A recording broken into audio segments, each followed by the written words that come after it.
찬송가 420장, 찬송 420장을 함께 부르겠습니다.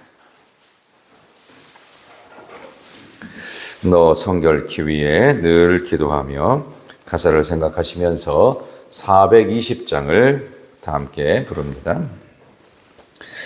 너 성결케 위해 늘 기도하며 너 주 안에 있어 늘 성경 보고 온 형제들 함께 늘 사귀면서 일하기 전마다 너 기도하라.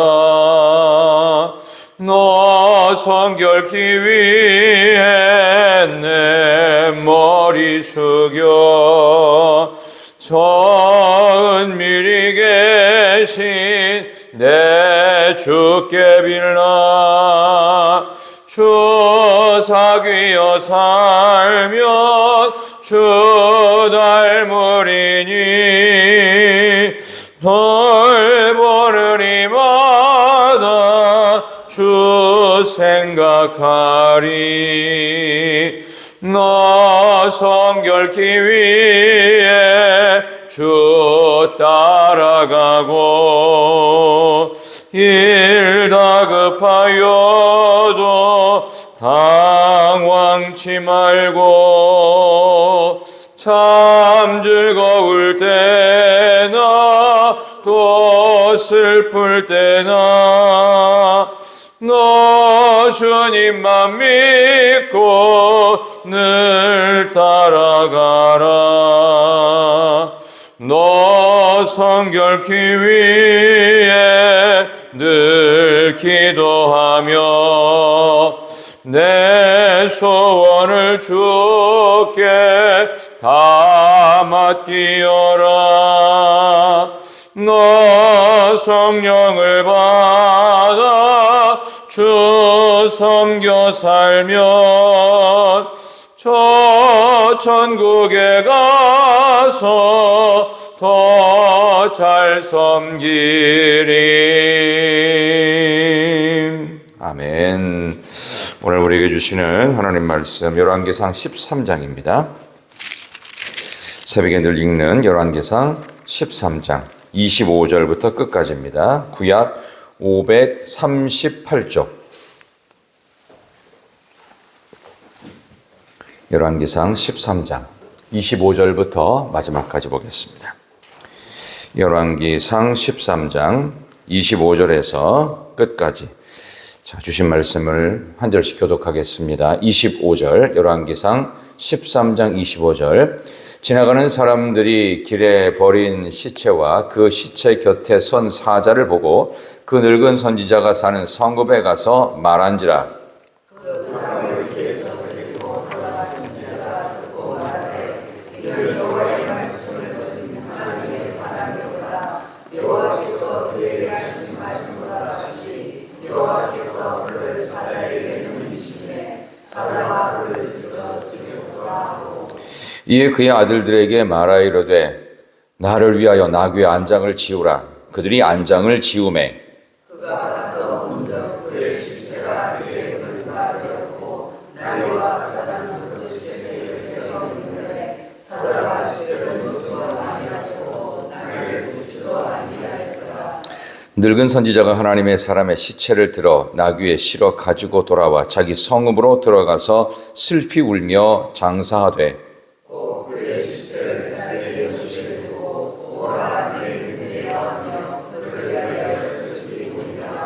그 사람을 장사한 후에 그가 그 아들들에게 말하여 이르되 내가 죽거든 하나님의 사람을 장사한 묘실에 나를 장사하되 내 뼈를 그의 뼈 곁에 두라.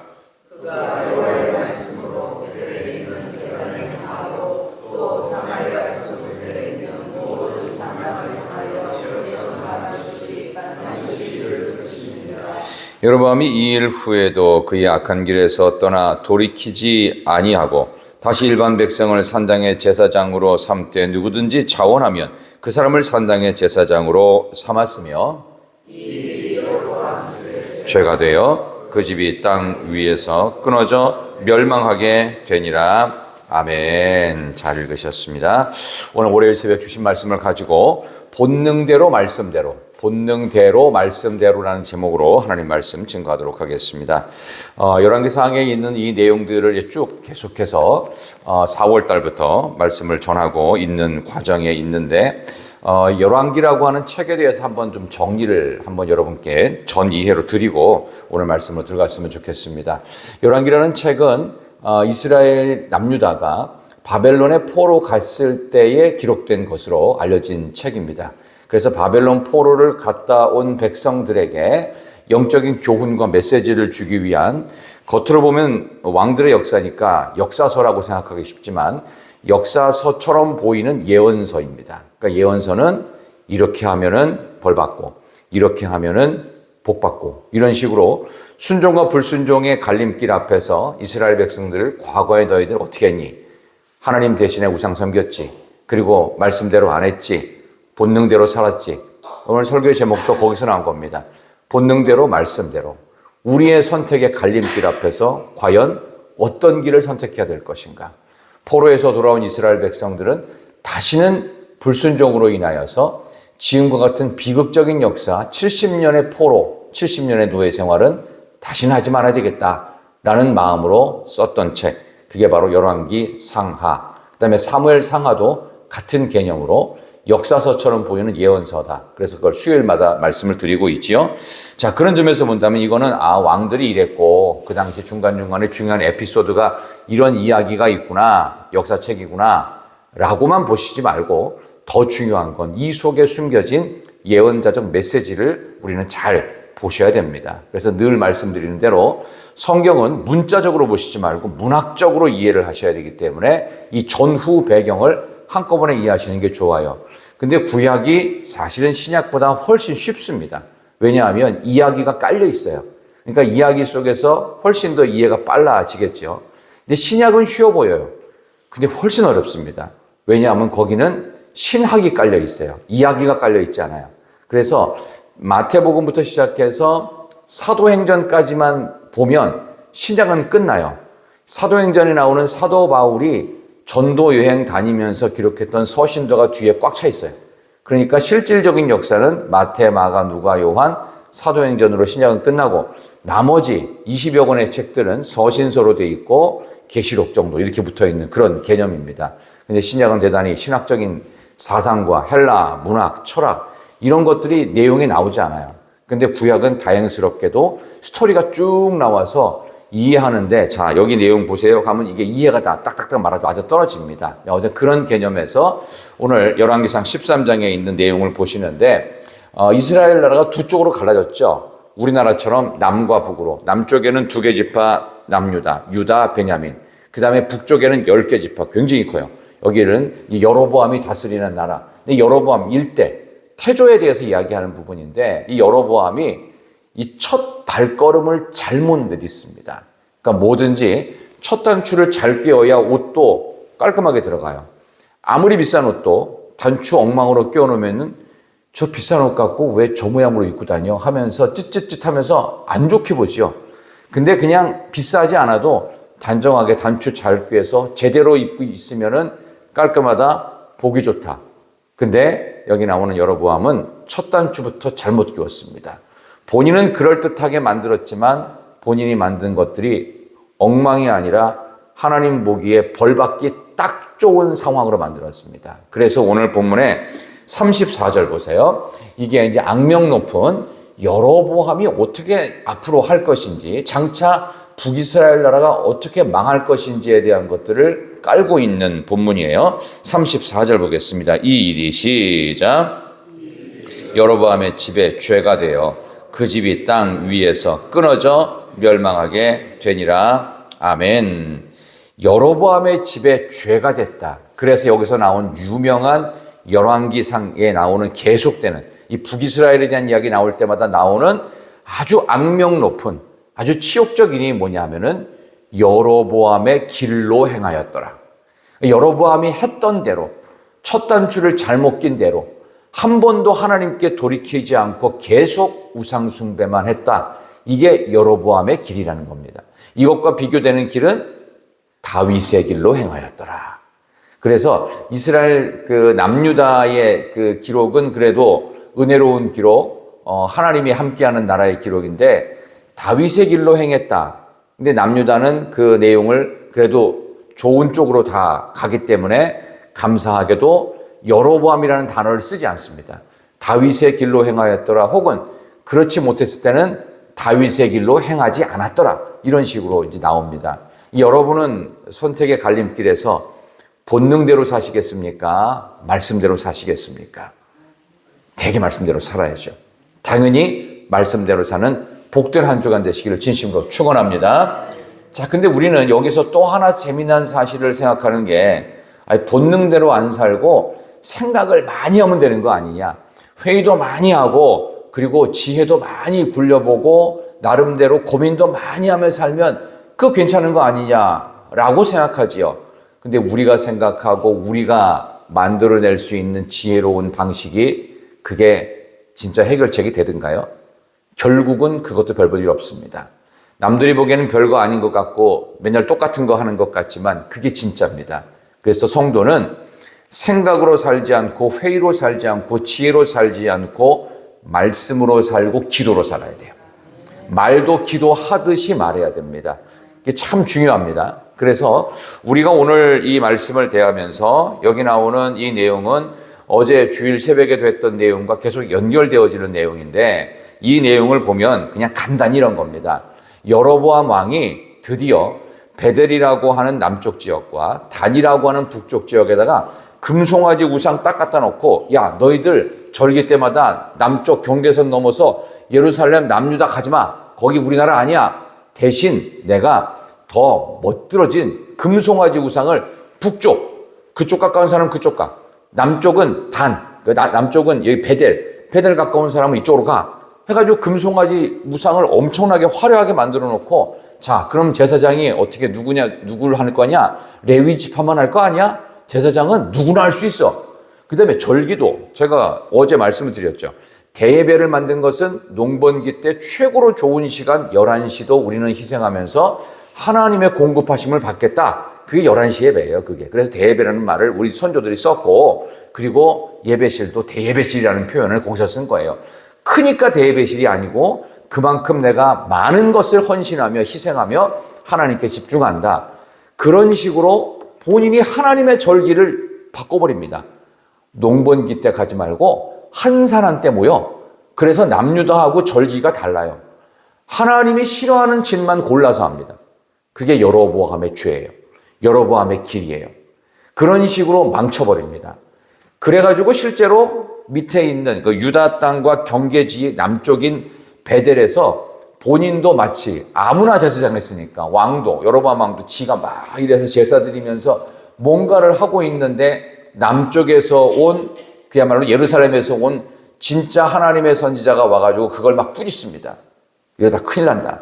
너 불순종하면은 너 그 죄를 네가 받게 된다. 그랬는데 이 여로보암이 막 화를 내면서 저놈 잡아라 하면서 손가락 가리키는데 손이 갑자기 말라버립니다. 이 기적이 일어나요. 그게 이제 13장 1절부터 나와요.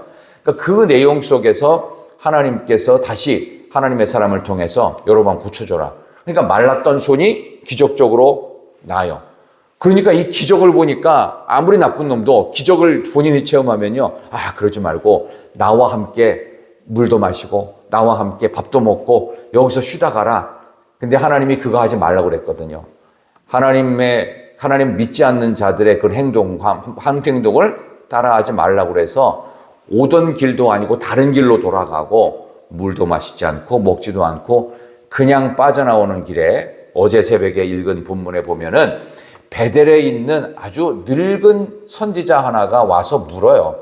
여기 나오는 하나님의 선지자한테, 야, 나도 선지자야. 나도 선지자인데, 하나님이 거짓말한 거예요. 하나님이 너를 대접하려고 했어. 잠깐 와서 물 마시고 밥 먹고 가. 그래가지고, 아, 본인도 선지자라고 하고 하나님의 계시를 받았다니까 속아요. 그래갖고 가서 먹고 갑니다. 오던 길에 사자를 만나서 찢겨 죽습니다. 근데 그 사자가 먹지를 않고 죽이기만 합니다. 타고 왔던 노새도 건드리지 않고, 그래서 사자도 그 죽은 하나님의 선지자 그 앞에 입을 다물고 가만히 앉아 있고, 그 다음에 옆에 노새도 가만히 있습니다. 그 장면 속에 오늘 본문이 시작된 거예요. 그 장면을 그 베델에 있는 늙은 선지자의 아들들이 목격을 합니다. 그리고 아버지 큰일 났어요. 아니, 우리 집에서 밥 먹고 가고 물 마시고 간 그 선지자 있죠? 노새 타고 가다가, 나귀 타고 가다가 중간에 사자한테 물려 죽었어요. 근데 사자가 먹지를 않아요. 그리고 옆에 있는 이 나귀도 잡아먹질 않아요. 이상한 일이 벌어졌다고. 그러니까 가보자. 그래서 안장에 태우고서 이 늙은 선지자가 가봅니다. 끔찍한 일이 벌어졌는데 뭔가 놀라운 거예요. 아니, 이 사자가 배고파서 죽인 게 아니에요. 먹으려고 죽인 게 아니에요. 이건 뭔가 심상치 않은 느낌이 드는 거예요. 그래서 나중에 그 사람의 시체를 가지고 와서 장사를 지내줘요. 베델 땅에다가. 그리고 유언을 합니다. 여기나 오늘 여러분 읽으신 거예요. 내가 나중에 죽거들랑 내 뼈를 이 하나님의 선지자 곁에 묻어두어라. 하나님이 했던 말씀이 맞았다. 함께 먹지도 말고 여기서 마시지도 말고 가던 길로 돌아가지도 말라는 말씀이 맞았다. 이러면서 유언을 하지만 이미 시간은 늦어버렸죠. 오늘 이 이야기가 여러분께 나오고 그 다음에 여로보암은 회개하지 않았다는 이야기로 오늘 내용이 이제 끝이 납니다. 무엇을 말씀드리고 싶으냐 하면, 하나님께서 하나님의 선지자를 통해서 하나님의 말씀이 증거되는데, 그거에 대해서 여기 보면 이 늙은 선지자가 영적 감각이 없으니까 나도 안다 이거예요. 나도 선지자인데, 이게 어제 본문이에요. 나도 선지자인데 한번 떠본 거예요. 하나님께 그 말씀을 맡은 하나님의 사람들을 이렇게 떠보는 말 하시면 안 됩니다. 그래서 이 하나님의 선지자가 죽고 하나를 깨닫습니다. 근데 이미 때는 늦어버렸습니다. 나의 목적 달성을 위해서 남들을 이용하지 말아야 됩니다. 내가 궁금하다고, 알고 싶다고, 그건 분명히 하고 싶다고 캐지 말아야 될 말, 알지 말아야 될 것까지 들춰내시면 안 됩니다. 상처를 덧나게 만드는 겁니다. 어떤 때는 가만히 내버려둬야 돼요. 그래서 여러분들 상처가 2차, 3차 감염되는 게 뭐죠? 건드려서, 건드려서. 건드리지 말아요. 가만히 내버려 두면 돼요. 그러면, 근데 애들은 그걸 가만히 못 두죠. 뭔가 가렵고 신경 쓰이고 뭔가 모양이 이상하니까 막 잡아 떼잖아요. 반창고도 잡아 떼고. 근데 부모는 어떻게 해요? 하지 마! 가만히 있으라고 하면서 그냥 묶어두기도 하고 막 손을 잡기도 하고 못하게 하잖아요. 그러니까 우리가 과도한 관심, 쓸데없는 관심은 뭐냐 하면은 너무 철딱서니가 없어서 그런 거예요. 아시겠어요? 무슨 말인지? 그러니까 영적인 부분도 철이 안 들면 자꾸 뭘 들춰내려고 합니다. 그거 하지 마시라는 거예요.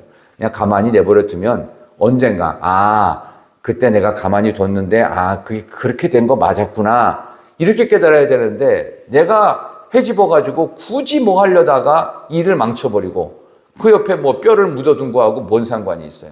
이걸 통해서 내가 악당이 되려고 자초하지 마십시오. 악당이 되지도 마시고요. 악용하지도 마세요. 선용할 게 얼마나 많은데요. 나는 뭐 이게 은사래요. 은사가 아니에요. 그건 악용하는 거라고요. 착각하면 안 됩니다. 그게 하나님의 뜻에 맞는지 진실인지를 먼저 봐야 되는데, 하나님의 뜻에 맞는 것 같아도 진실이 아니면 말하지 말아야 돼요. 할 말이 아니면 하지 말아야 돼요. 타이밍이 아니면 말도 하지 말아야 돼요. 그런데 우리는 참 잘 속아요. 말씀대로, 기도대로 안 살고 내 생각과 내 지혜와 회의한 결과대로 본능대로 살면 꼭 이런 일이 자초됩니다. 오늘 이 말씀을 통해서 결국 여로보암이 회개를 못하고 못 돌아옵니다. 이유는 딱 하나, 처음 말씀드렸던 첫 단추를 잘못 깼습니다.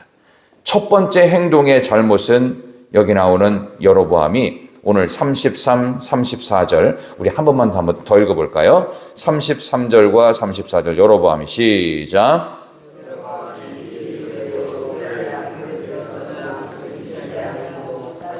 일반 백성을 산당의 제사장으로 삼되 누구든지 자원하면 그 사람을 산당의 제사장으로 삼았으므로 이 일이 여로보암의 집에 죄가 되어 그 집이 땅 위에서 끊어져 멸망하게 되니라. 아멘.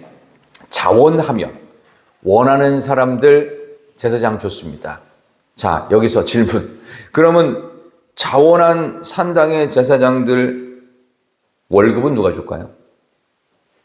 이 사람들은 이것만 해야 되는 거거든요. 월급은 누가 줄까요? 국가에서 주는 거예요. 국가에서 알아서 주기 때문에 이 일이 가능했던 겁니다. 월급도 주고 자격이 안 되는데도 원하기만 하면 제사장 시키고 얼마나 수지 맞아요. 그렇죠? 그럴듯해요. 국가 시책이 기가 막힌 거예요. 나한테 너무 달콤한 거예요. 막 퍼주는 거예요. 쉽게 말하면. 이거에 대해서 불로소득 같은 느낌이 살짝 들어요. 이게 사람을 현혹시키는 방법입니다. 여로보암이 썼던 악한 짓입니다. 사람이 수고하고 노력하지 않는 상태에서 조금 쉽게, 조금 더 편한 편법 같은 느낌이지만 국가가 책임져 준대. 여로보암이 왕이 알아서 한대. 하지만 수고하지 않고 정상적 루트를 통하지 않은 모든 것들은 반드시 망합니다. 이게 역사의 교훈입니다. 그러니까 이것은 역사서라기보다는 예언서에 가깝죠. 너희들 여로보암의 길을 봤지. 이렇게 편법 쓰고 뭔가 다 해줄 것처럼 여로보암 나라에서 나는 이 세금 누가 준 거예요? 백성들의 혈세란 말입니다. 이걸 지 맘대로 썼습니다. 물론 왕이니까 그럴 수 있죠. 근데 이게 하나님의 뜻에 어긋나는 거예요. 마음대로 써도 마음대로 해도 하나님의 뜻에 맞게 순종하면 그게 복이 돼요. 근데 마음대로 쓰는데 하나님의 뜻에 안 맞아요. 근데 본인 거라고 착각을 하죠. 그러니까 여로보암이 이런 엄청난 사건, 본인의 손이 말랐다가 회복되는데 하나님의 선지자를 통해 회복됐다. 근데 그 사람이 하나님 말씀대로 끝까지 순종 안 했는데 중간에 사자에 찢겨 죽었다. 이 소식을 몰랐겠어요? 본인이 다스리는 베델 땅에서 일어났는데 근데도 못 돌아오죠. 안 돌아오죠. 이 늙은 선지자의 거짓말 관계된 부분들, 이런 사건을 당하고도 하나님께 안 돌아오고 못 돌아오고 또 하나 사건이 저 먼저 있었어요. 그게 뭐냐 하면 이 나라가 두 쪽으로 갈라질 때, 여러분 기억나시는지 모르겠는데 남유다의 르호보암이 솔로몬의 아들이잖아요. 헛딱지가 나가지고 유다에 있는 정규군과 해가지고 18만 명의 대군을 몰아서 이번에 정규군을 통해서 한꺼번에 북이스라엘을 완전히 점령하고 여로보암을 사로잡고 죽이려고 그랬어요. 근데 하나님이 하지 말라고 그랬어요. 동족, 형제끼리 싸움하지 말라고 한 거예요. 그러면 여로보암이 좀 생각이 있어야 되는데, 최소한 생각이라도 있어야 되는데 아무 생각도 없이 이래도 되나 보다 이런 착각을 해요. 잘못된 첫 단추로 여로보암은 19명의 왕이 반복되어지는 북이스라엘의 역사에 가장 악명 높은 왕 여로보암 2세까지 등장시킵니다. 그래서 조기에 멸망을 합니다. 아수르에 의해서 남유다보다 약 100년 먼저 망해요. 100년 먼저 망할 나라를 만든 게 여로보암입니다. 왜? 하나님 말씀에 불순종해서. 오늘 이 이야기를 여러분께 드리면서 우리가 새로운 한 주간의 월요일을 시작합니다. 우리는 과연 어떻게 살아가야 될까요? 이렇게 말씀을 듣고도 깨닫지 못하면 우리는 여로보암의 길을 걸을 수밖에 없어요. 근데 극한 나쁜 짓을 했어도 다윗처럼 깨닫고 하나님 살려달라고 돌아오면 여러분들은 복의 길을 거둘 수가 있습니다. 어떤 길을 선택하시겠습니까? 본능대로 살고 생각으로 살고 회의로 살고 우리의 지혜대로 사는 길이 아니라 말씀대로 살고 기도대로 살고 하나님의 뜻에 맞는지를 겸허한 마음으로 옷깃을 여이면서 과연 이게 하나님의 뜻에 맞습니까? 진실입니까? 그리고 이게 내가 해야 되는 말입니까? 정말 정직한 말입니까? 사람을 살리는 말입니까?를 늘 물으면서 다윗의 길로 오늘 하루도 이번 한 주간도 승리하는 여러분 되시기를 진심으로 축원합니다. 하나님 감사합니다. 본능대로 살지 않고 말씀대로 살아서 오늘 한 주간의 첫날 또 새로운 하루를 또 원근각처에서 우리 성도님들이 깨우고 있을 줄 믿습니다. 또 학교를 가는 우리 많은 학생들도 있습니다. 하루를 시작하며 이렇게 하나님 앞에 나와 우리의 첫 목소리를 신앙의 고백으로 드리고 또 우리의 첫 노래를 찬양으로 드렸으며 우리가 목소리를 들여서 함께 외치는 소리를 하나님의 말씀으로 외치고 읽었사오니 하나님 신앙 고백한 대로 찬송 부른 대로 그리고 말씀을 함께 읽고 들은 대로 아멘하여 하나님께 영광 돌리는 삶의 모습으로 이번 한 주간도 오늘 한 날도 하나님 책임져 주시옵소서.